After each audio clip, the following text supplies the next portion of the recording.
안녕하세요. 수발TV 이영우 센터장입니다. 치매라는 병이 무엇인지, 그리고 치매와 함께 살아도 불편하지 않은 세상을 만들기 위한 첫 번째 프로그램으로 책 내가 알던 그 사람을 함께 공부하는 시간입니다. 지난번 동영상에서 저 센터장이 이런 질문을 했죠. 뇌종양이 나을까요? 아니면 치매에 걸리는 게 나을까요? 어려운 질문입니다. 그만큼 치매라는 병은 환자는 물론 주위 사람들에게 많은 부담을 주는 병이기 때문입니다. 자, 그러면 오늘 세 번째 이야기를 시작해 보겠습니다. 작가 웬디는 다시 병원으로 가서 의사와 상담을 합니다. 의사가 웬디에게 말합니다. 모든 게 확실하네요. 의사는 이번에도 나이를 들먹인다. 나는 매사 느려진 상태를 표현할 방도를 몰라 난처해서 의사 앞에 앉았다.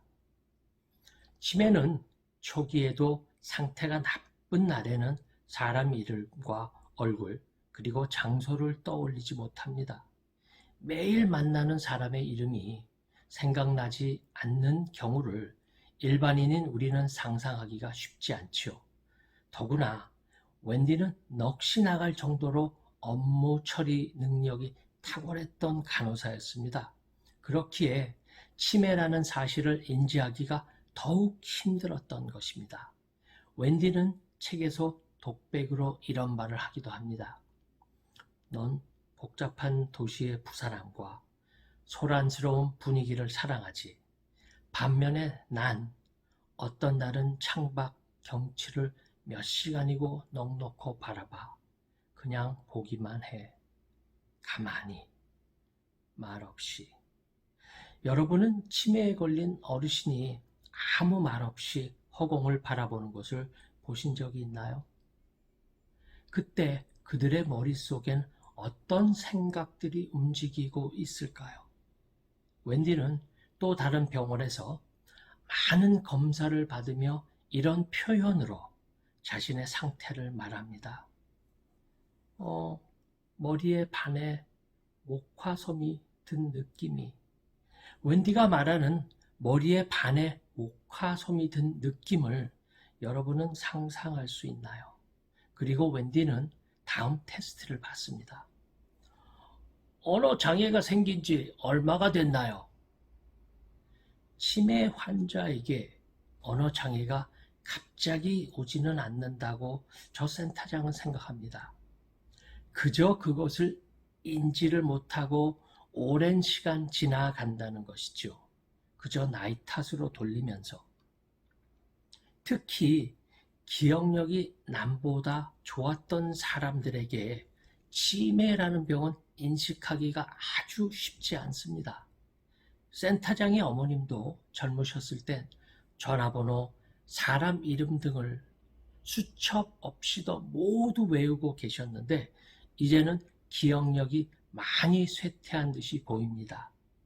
이런 경우 치매라는 것을 인지하고 받아들이기가 더 어렵지요. 책에서 웬디는 자신이 일하는 병원에서 의료지원 팀장으로 간호사 수백 명의 근무 시스템을 척척 관리하던 사람이었습니다. 모든 정보가 머릿속에 있고 모든 것을 척척 기억해내었습니다. 본인이 집을 구매하고 모든 크고 작은 수리를 본인이 직접 하는 극성스러운 열혈 엄마였습니다. 웬디는 책에 이렇게 썼습니다. 힘들었지만 항상 길이 있었고 그게 내 모토였어. 넌 도전을 좋아했지. 특히 내가 못 해낼 거라는 남들의 생각이 틀렸다고 증명하는 걸 좋아했지. 병원 입원실에서 웬디는 다음과 같은 장면을 목격합니다. 나는 병상에 누운 부모를 바라보는 딸들을 유심히 본다. 그들을 안아주고 울면 눈물을 닦아주던 부모의 헛개비가 거기에 있다. 참으로 슬픈 광경이지만 병원이나 요양원에서 흔히 볼 수 있는 장면입니다. 웬디는 병원에서 뇌졸중이라는 판단을 받습니다. 왜 뇌졸중이 일어났는지 원인은 알 수 없지만 의사들은 뇌졸중이라는 판단을 합니다. 이것이 웬디에게 치매라는 병을 가져온 시초라고 생각합니다. 그리고 두어 달 웬디는 집에서 휴가를 하고 몸을 추스립니다. 그 후 웬디는 다시 출근하고 예전 같지는 않지만 삐걱대면서도 일을 처리해 갑니다. 잊은 부분, 이름이나 숫자, 장소, 사람들. 그런 게 있지만 그럴 만도 하지 라고 생각하며 본인을 위로하기도 합니다. 정신이 왠지 또렷하지 않은 것 같아요. 웬디는 의사에게 자신의 상태를 말해봅니다. 그것이 그녀가 자신의 상태를 표현할 수 있는 최고의 방법이었습니다. 정신이 왠지 뚜렷하지 않은 것 같아요.